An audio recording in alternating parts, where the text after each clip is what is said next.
Welcome to HarmonyTALK, a podcast about dreamers and doers. Hear people from all walks of life tell us about their dreams and the moment they knew there was no turning back as they went from dreaming to doing. This podcast is sponsored by AM Skyer, a third-generation family insurance business started in 1920. My name is Greg Frigoletto, your host for this episode. For many of us, we go through our day having the opportunity to interact with a lot of people. If we're lucky, some of those folks might possess a positive vibe.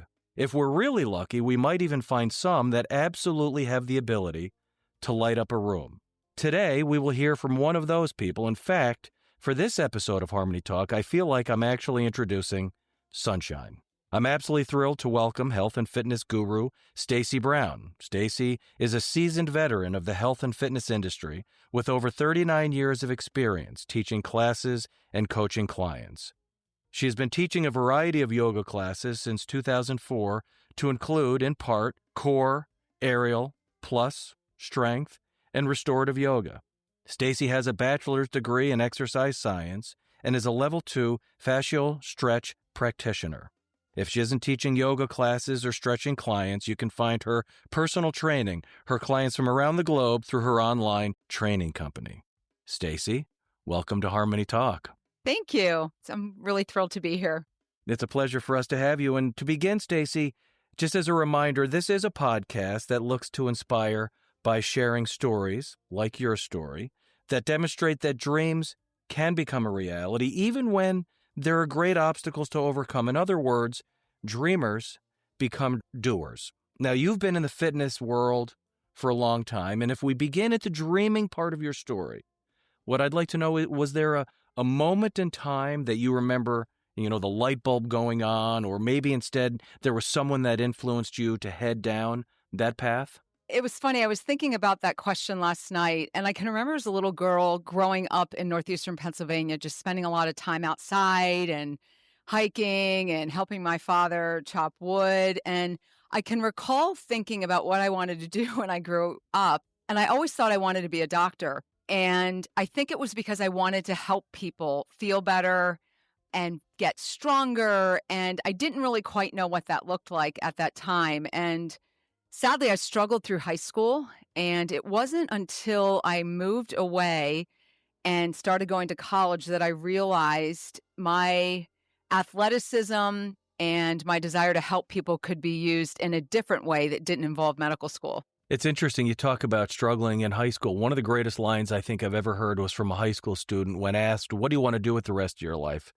The student said, "Mr. Frigoletto, you're asking me what I want to do with the rest of my life, but at this point, I still have to raise my hand to go to the bathroom," right? So for people like you who maybe were in high school and really weren't sure, it took what you found after high school and maybe through that exploration to realize that there was a path for you in health and fitness. And once you got to that point, what was it that really started to motivate you? Was there a particular thing that you got involved with? Was there a sport or an activity that really inspired you and motivated you that you latched onto?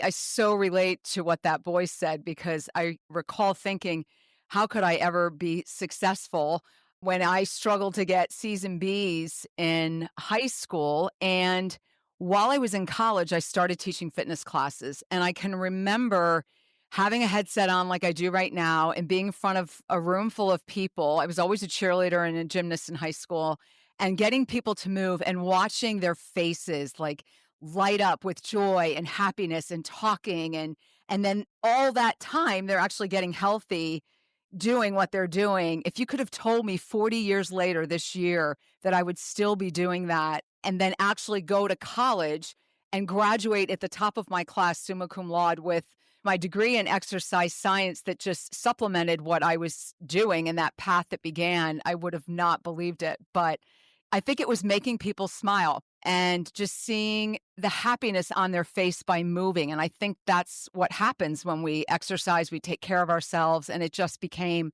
completely my way of life. You talk about going through high school and maybe struggling on the academic side of things, which is no indication that you weren't capable, but maybe more of an indication that you just weren't learning about the things that scratch the itch. Absolutely. Now, at this point in your career, I think it's safe to say that, you've gone from the dreaming part, because you're very successful at this point. You're more into the doing part of your story. And for many dreamers, and doers, their path to success was often met with obstacles and great challenges. And I know from looking at some of the different things that you've done and some of the different advertising you've done, even through your own website, you've mentioned that you've had great challenges. You've had things like life-threatening illnesses to deal with. Tell us a little bit about some of the challenges that you've faced and how you overcame them to be where you are today. Absolutely. So in 2006, I was at the height of my career. I was working at a really an amazing facility in Reading, Pennsylvania called Body Zone Sports and Wellness. And I was the director of group exercise. So I actually had 48 instructors that I managed, and I was teaching classes, I was bodybuilding, I was at the top of my game and in the best health possible. And I can remember one day I was teaching a cycling class and I finished early, and I remember feeling dizzy and sick to my stomach. And I thought, wow, something isn't quite right. I actually went to the emergency room and I was there 3 times in 4 days, and they discovered I had a cerebral aneurysm. And that was kind of shocking to me, being as healthy and young and vibrant as I thought I was, to get that kind of diagnosis. Within a month, I ended up going to Thomas Jefferson Hospital in Philadelphia, and I went in, which I thought was going to be a routine visit. And the next thing I know, I was admitted. And within 2 hours, I was having a life-threatening procedure to look at this aneurysm. And what happened was my aneurysm was on the surgical reports, it was ready to rupture and very irritable. And because it was very irregular, at 7 a.m. the very next morning, they had to go in and do life-threatening brain surgery. And so here I am at 9 o'clock at night in ICU. My will is being faxed to the nurse's station. I don't know if I'm saying goodnight to my kids. They were 4, 6, and 11 at the time. I was a single parent. If I'm saying goodnight or goodbye. And I woke up the next morning and off to surgery I go. And I woke up and, half my head shaved. I had this gruesome scar, and I could have lost my life in that moment, but I didn't. And in that time frame, I actually kind of thought maybe my fitness career was over, because I thought, how on earth could I go through something like this and be so healthy and strong? And yet, during that moment in time, what I realized, it was the very way that I took care of myself before I ever even entered that door. It was an emergency surgery. I had no idea that diagnosis was coming. It was all the years that I literally sowed seed into my life of health and wellness and proper mindset that literally allowed me to recover. And within 3.5 months, I was teaching classes again. Most folks that have a craniotomy, which is the procedure that I had, it takes up to a year to recover. I recovered in a rapid amount of time. And going through that adversity, I will say it gave me a sense of humility that I don't know if I would have ever gotten any other way. As instructors, we get in front of classes and we teach and we push, and because we're so passionate about it. But I think oftentimes we forget that it's those folks that walk in the door of our studios and our gym that already made the toughest decision of their life, and that was getting out of the car, walking into a facility and acknowledging, I need help. I don't know where to go and I don't know what to do.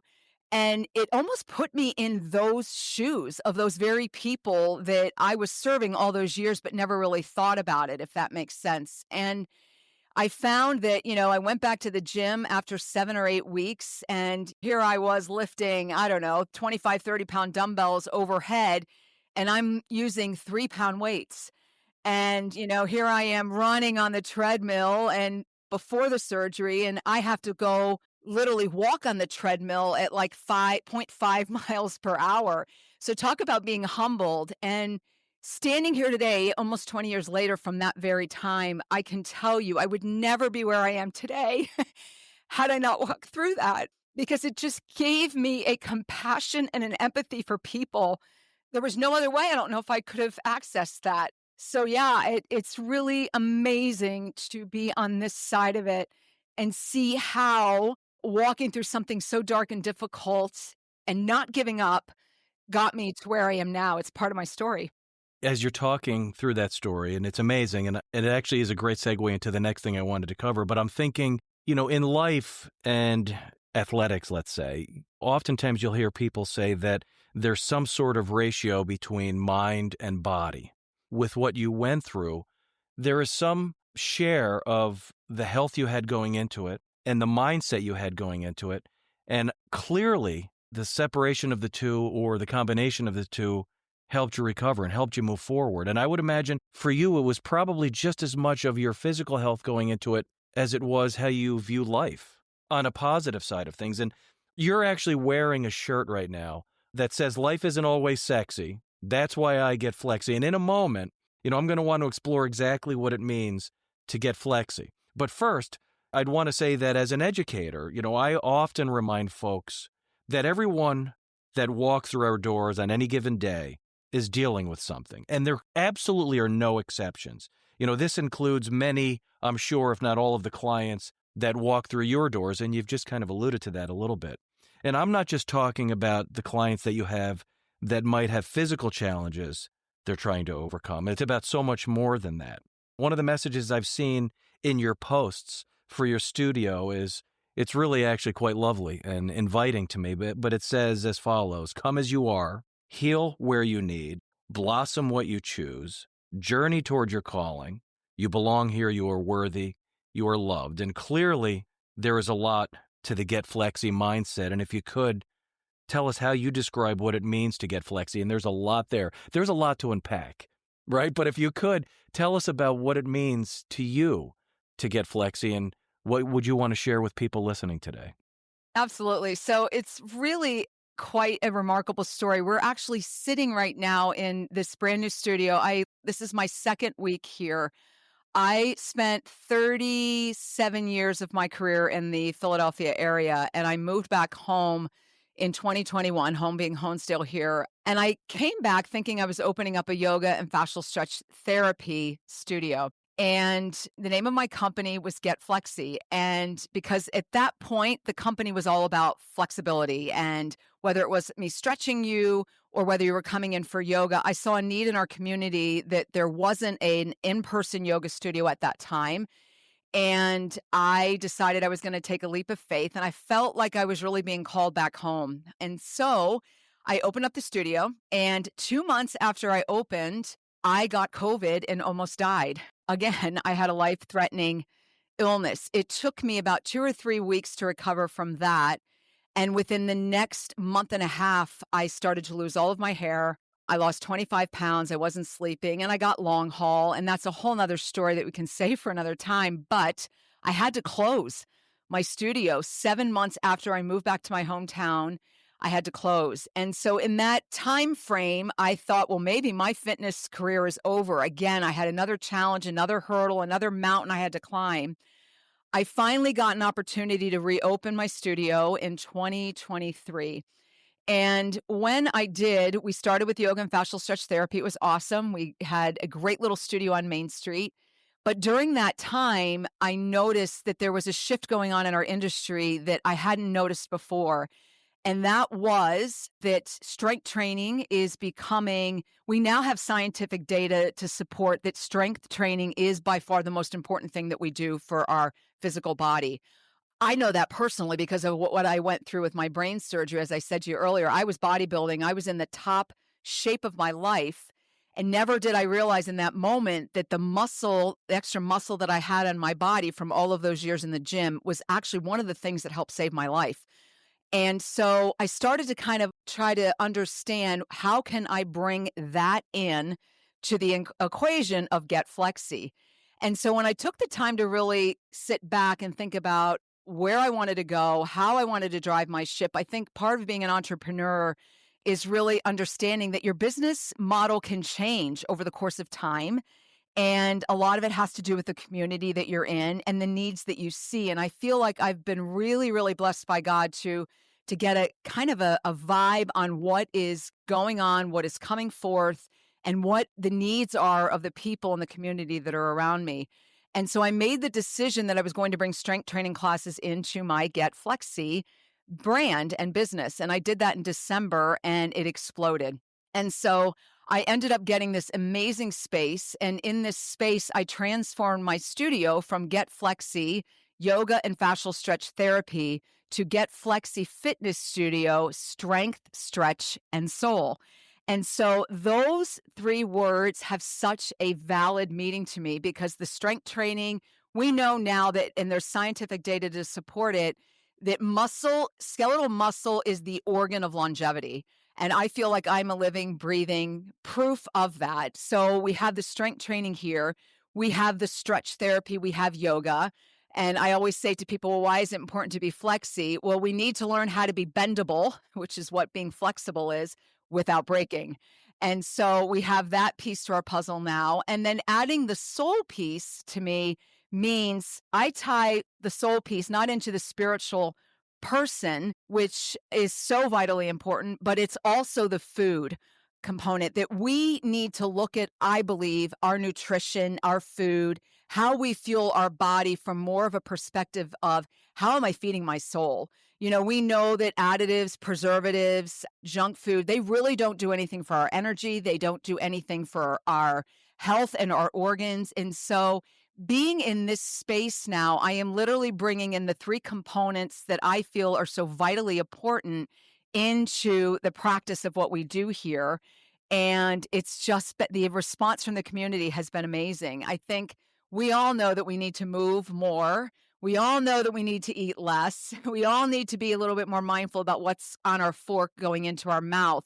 But looking at it in a different way instead of being told, eat this, do that, but do it in a way that keeps us flexy, and being flexible in all of those areas has really been the foundation of all that we're doing here. It has been in my life for my entire career. So, You go through that and clearly, those three pillars. I guess we could call them pillars of what you're doing. It's the strength, it's the stretching, and it's the soul part of it. I've seen some of the testimonials that, some of your clients have put out and you've put out. And one of the things that I observed that is the most fascinating part of the testimonials isn't necessarily the client's version of their story or their own personal growth.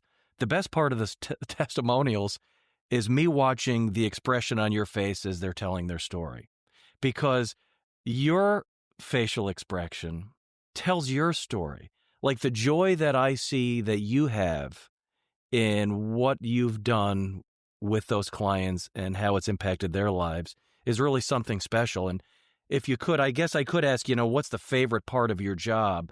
But I think what I've just said might be part of that. It's the reward part of it. Can you talk to me about the reward part of what you do? Self-fulfillment?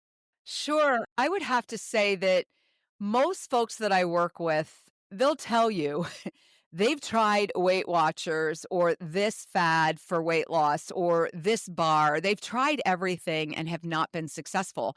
I have a client that I've worked with for about a year and a half now, and 30 years, Weight Watcher girl, and she just could not get the weight off. And I think it's literally what I tell folks to do is exactly what I've done myself. And so watching the joy of that client who struggled for 30 years lose 30 pounds in 6 or 7 months. And I didn't ask her to drink a shake.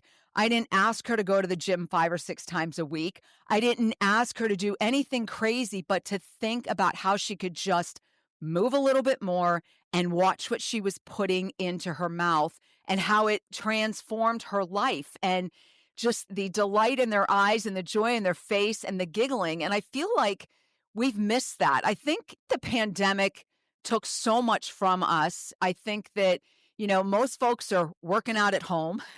When I first started, in this industry, we were in a room full of 40 or 50 people. I can remember my very first class I taught, there were disco lights up, I had leg warmers on, and there were 80 people in front of me, and we were all moving around and laughing and giggling. And we forgot what it feels like to feel good and have joy, not only in our lives from a spiritual, emotional, mental place, but also physically. Most of us are working at home. We're on a device. Our shoulders are rounded. We're walking around with our chins down. And we forgot what it was like to have communication with someone and look eye to eye. And when folks come into my studio, that's what they get. We laugh, we giggle, we have joy, we move, and we're working hard while we do it. And I feel like the best part of my job is watching folks walk in this door who may have had a difficult day. And within 1 hour of them moving and being surrounded by like minded individuals, they leave with joy. They leave with a little bit more peace if it's a yoga class and just contentment. And whatever their struggle is, we had a girl here who fell on the ice about 6 weeks ago, and she shared off camera how she struggled not only with her injury, but because she wasn't here. She wasn't around her tribe. She wasn't, she was home recovering. And not only did she recover in record time from her injury, and that testimonial was on our Instagram page last week, but she also felt so much better mentally just by getting back in the door and being around others who are trying to pursue the same thing. And you talk about, in her case, getting back in the door, but for a lot of people, just getting in the door is the challenge. So what would you say to people? Because I'm sure as they come to you, they're coming from all different backgrounds and levels of experience with fitness. But what would you say to anybody that's listening that is struggling with just getting in the door? And I don't mean necessarily just at the Get Flexy studio. I'm talking about any opportunity. What's the carrot? I just had this conversation with someone this morning, and I've always said this. I believe the hardest thing to do is literally get out of the car, take that first step, whether it's going into this studio or meeting with a trainer or a Planet Fitness. It's just that first step towards doing that. And if I can encourage anyone out there listening to this, and I have said this my entire career, the most important step that I think you could take today is just get up out of your chair and maybe walk around your block, or maybe park your car a little bit further away from the grocery store or the Walmart or wherever you're going and add a few steps. I think if we get things down to a more simplistic place, it makes it a much more attainable goal. To tell someone, that person already knows they need to lose 40 or 50 pounds. They already know that they need to start exercising because their low back hurts or their hips hurt. They already know that. They've been hearing that from the media for decades. But how do we get those folks from deciding, hey, look, I know I may need to make that decision, and what is it that I need to do to make it a reality? And I feel like one of the things for me personally, because I had that stripped away from me, I could not go to the gym or walk or do anything for myself for almost 6 weeks after my brain surgery. So I do think one of my most precious skill sets is the ability to just welcome whoever that person is walking in the front door and say, congratulations. If that's all you did today was walk in this door, that is a huge hurdle that you got over. Does that make sense? Absolutely. I think, I don't know, have you ever been a long distance runner? Once I ran the Broad Street Run, and no, I would not do it again. All right. So I've never been a long distance runner either. I've been a college wrestler. I was, like you, I was into powerlifting and a lot of that sort of the fitness side of things. But from what I hear from long distance runners is, number one, it is hard, right? And it's always those first steps that are the hardest. And when you're running a marathon, even an experienced runner will tell you that the first couple miles are the hardest. But once you get past that, once you start to get into that euphoric stage of having positive results, that's where I guess the gravy is. That's where the reward is. So for you, as you were just describing, it's that first step. But then once you have results, it almost becomes contagious, or, it's that motivation. So I would imagine it's that first step and doing it long enough to start to see results. And then it starts to get it back into those 3 pillars that you were talking about and kind of covering all of them and having that sort of fulfillment. And it keeps you going. And that's a good thing. When we were talking earlier, one of the things you had mentioned is, you're from a small town, Honesdale, Pennsylvania, and you have been all over the place. You mentioned that you were in Reading and, you spent some of your career there, and you've been all over the place. And I know we would spend more time than we have if we talked about all of those experiences. But then you came back home, and maybe you never thought you would come back home. What brought you back home?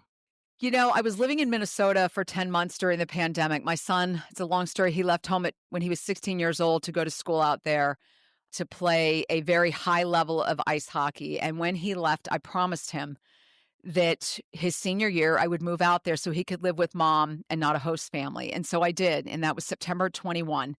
I was at the height of my career at another facility in Lancaster. and the pandemic had shut the gyms down. So for me, it was a perfect opportunity to get out and go out there. And so I lived with him and got to be with him his last year of high school. And I was also a house mom to a bunch of hockey players. And so I would cook for these guys. I taught yoga to them. I would travel with the team every weekend and do fascial stretch therapy. And some of them I still keep in touch with. And some of them I still teach ice hockey camps here in Honesdale virtually from the studio. And so when I knew he was graduating and it was time to come home, I thought for sure I would just go right back to Lancaster. And, even the 38 years that I was gone, I was still coming home every month. This was always home. I grew up here. My grandparents were dairy farmers. I used to deliver milk before I went to school with my grandfather. And so this place, this community always has had a piece of my heart. And when it was time to move back, I really felt like the nudge was leading me to come back here. And so that is how I got back here. It's kind of a wild story. I was living in Lancaster, moved to Minnesota for 10 months, and I ended up coming back to Honesdale. And it was the absolute best decision I've ever made in my life. To think that I am in my dream studio and doing it here at home with my family and friends around me is just literally a gift from God. I think if your version of that is it's one of the best things you did in your life, a lot of the people, if not all of the people you work with, are grateful because it's turned out to be a very important part of their life. So they're thankful for that. And the town of Honesdale is thankful for that. Oftentimes small towns are accused of having, people that have great promise go elsewhere. And it's kind of like a brain drain situation. But it's oftentimes that people that grew up in a small town go and explore in other places, but are drawn back to it like you've been. And that's good for everybody. And we really appreciate that. Now, as we start to wrap up here, one final thought and question I have for you, and maybe this would help anybody that's listening that is a younger part of our audience. What advice would you give your younger self? Two of the most important things would be, one, never, ever, ever give up. After I went through a lot of trials and difficulty, you heard two of them today, there was quite a few more, I didn't give up. And I think that we've lost as a society the ability to dream.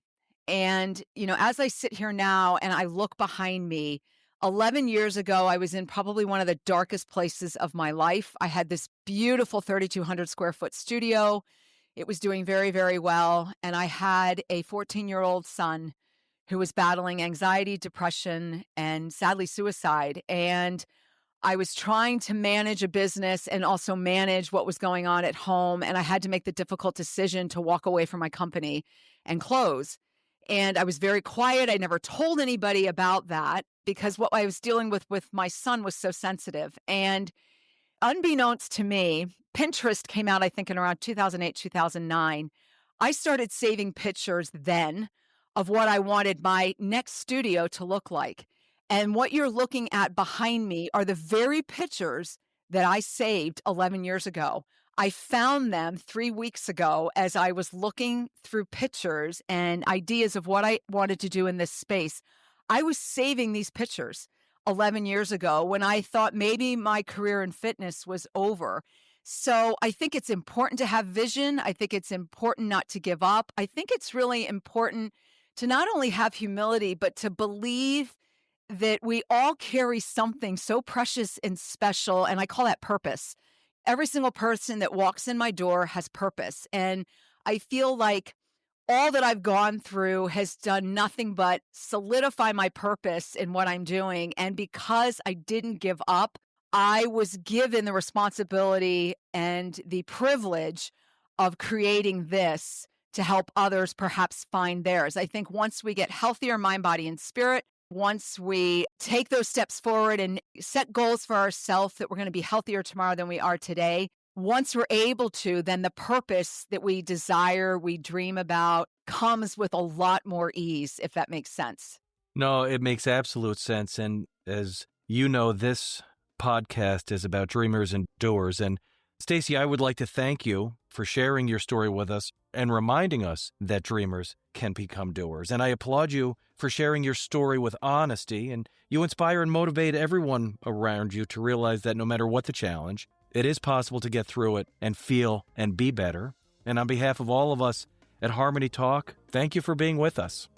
Thank you. I've been talking with Stacy Brown, health and fitness trainer, instructor, and promoter. Stacy is the owner of the Get Flexy Yoga and Stretch Studio in Honesdale, Pennsylvania, where getting flexy will help you move easier and live better. You can follow Stacy on Instagram at GetFlexyStudio or on her website at getflexyhonesdale.com. This has been Harmony Talk by A.M. Skyer, a third-generation family insurance business started in 1920. I'm Greg Frigletto. Thank you to Stacy Brown for being with us today. To our listeners, continue to dream and keep doing.